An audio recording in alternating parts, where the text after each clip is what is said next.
welcome officially to the happiest Lando show edition to date. If you haven't heard the news, breaking news per Adam Schefter on Twitter, the Dallas Cowboys have just agreed to a 4-year contract extension worth up to $160 million with their franchise quarterback, Dak Prescott. Thank goodness we have a quarterback, guys.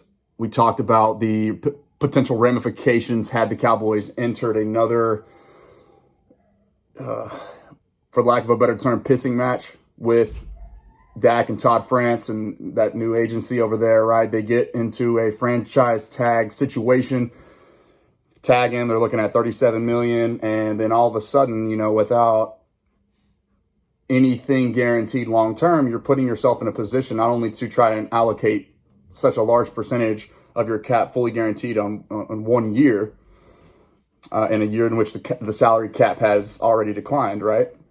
Well, then you're going to look to also not address specific positions of need at even the other side of the ball, right? Certain positions over there really at every level. So now you're using draft capital, and then you're also investing $38 million of actual capital, and you're just kind of doubling down and putting yourself in just such a bind. So really, it came to a point to where the Cowboys had no other choice but to get this done if they didn't want to look towards being into salary cap hell, essentially.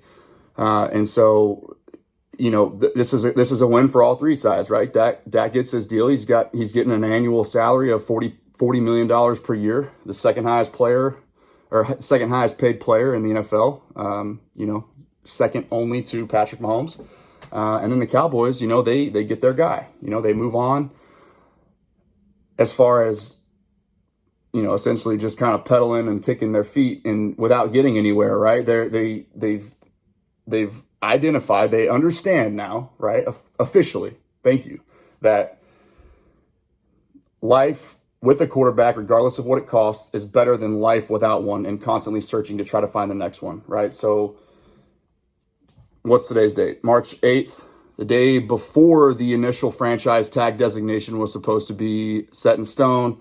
That now I guess we got word this afternoon that was potentially going to get pushed back too. So now we don't have to worry about that anymore. We can move forward. The organization has long-term stability at the most important position in all of sports. The Dallas Cowboys can now look towards moving forward, addressing other positions, particularly on the defensive side of the ball, get healthy at the two tackle spots with Lyle Collins and Tyron Smith. Potentially move some money around here with guys like Jalen Smith, DeMarcus Lawrence. You might have a little bit of wiggle room in free agency to maybe go out and get one potential guy. But again, the Cowboys are never players in that realm anyway, so I doubt that happens. And outside of just, going and getting the lower tier guys, right? You get what you pay for. And so that's kind of, the Cowboys have always kind of been, they're shopping at the clearance section, right? When it comes to free agency, they're going and getting names of guys that we recognize, right? Like Dontari Poe last year, Gerald McCoy. Those are guys that had decent reputations in their careers in the NFL, but more or less, there's a reason why you're paying pennies on the dollar for what these guys had done 5-7 years previously in their careers, right? There's a reason why they're hitting the market now. But the Dallas Cowboys, they get their deal with their quarterback, a guy that's shown no signs of peaking as far as his performance is concerned. We look at some of the numbers and some of the things even live that are occurring, and it's like, wow, this is you're seeing progression, you're seeing improvement on a year-to-year basis. And so that's what I was trying to preach to people a lot, right? A lot of the time when it comes to predicting the future, or at least inking contracts with quarterbacks long term, a lot of times what teams are doing, what they're having to do, is they're sort of essentially predicting what's going to happen in the future, not paying for what's already happened, right? So it's a lot of it has to do with projectability, but a lot of it has to do with just the stability factor. Like the Cowboys now, they avoid any sort of locker room turmoil on a quarterback playing on a 1-year deal. And last week I talked about what happens if he's nicked up after a Monday night game, right?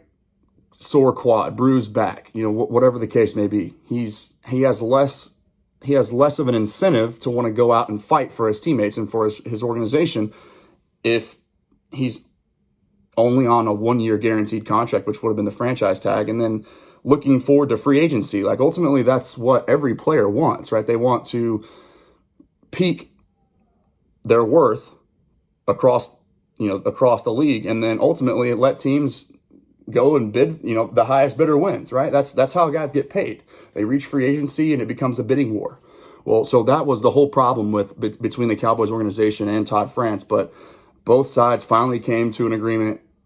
The Cowboys no longer have to stress about this situation. They can just put it in the rear view. They've got their guy. They know who he is, how he is going to prepare, what he is going to bring to the table as far just even from a leadership point, right? That is another crucial thing that people don't take into account, but they've got their guy. And then, best case is Dak gets what he deserves, right? Especially after just a gut-wrenching season, the way that it ended for him last year so unexpectedly on that play, right? We all know what happened.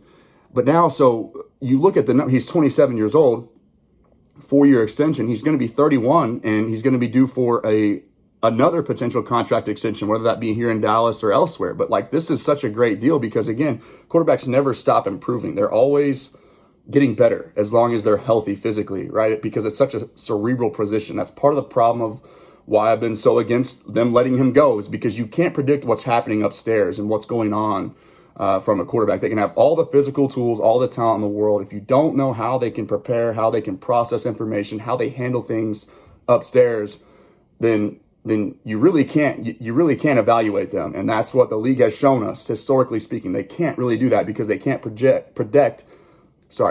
project and see what's happening between the ears. And that's why it's such a hard thing, why it's such a hard position to lock down, and why it's such a difficult task to really not only identify your guy, but to have the chance to bring him in and then have that specific player in place long term. But once again, this is a great day for Dallas Cowboys football. The Joneses, they proved me wrong. I was starting to become critical and frustrated and impatient, just as most of you watching this video, I'm sure, were. But the deal is done now. We got our quarterback, and now we can start roster building and fixing holes elsewhere. Let's go get it done.